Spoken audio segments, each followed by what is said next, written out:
Размисъл за родината от Павел Матев.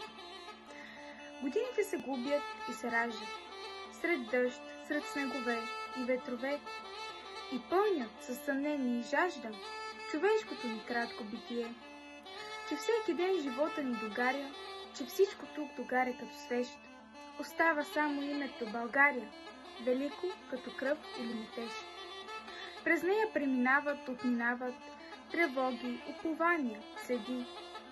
А тя стои, завинаги остава, под вишневи запалени звезди. И иска само вяра упорита, и няма я, страшно я боли.